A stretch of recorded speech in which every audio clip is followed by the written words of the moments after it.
Let me now take you back to the early 1960s. To get past the gender issues of that time, I set up my own high-tech software company, one of the first of the UK such startups.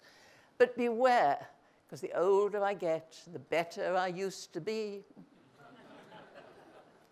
It was a company of women, a company for women, an early social business. And people did laugh at the very idea because you can't sell software. At that time, it was given away free with the hardware. And they laughed even louder at my crusade for women.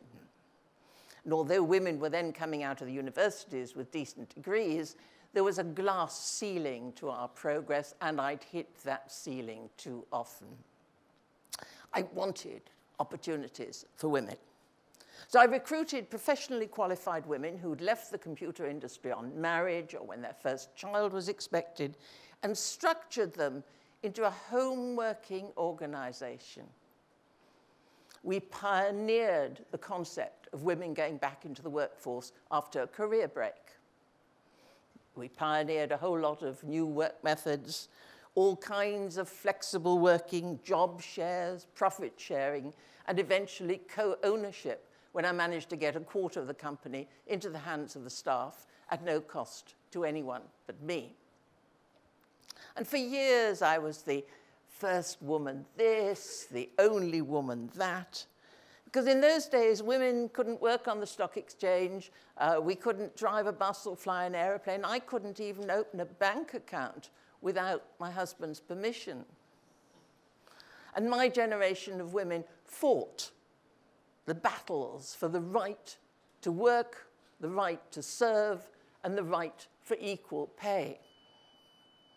In my first job, when handsome young men offered to carry my calculating machine for me, I used to reply somewhat tetchily, "I believe in equal pay and will carry my own equipment."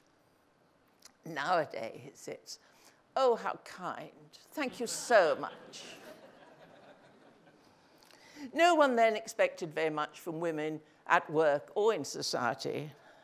All the expectations were about home and family responsibilities.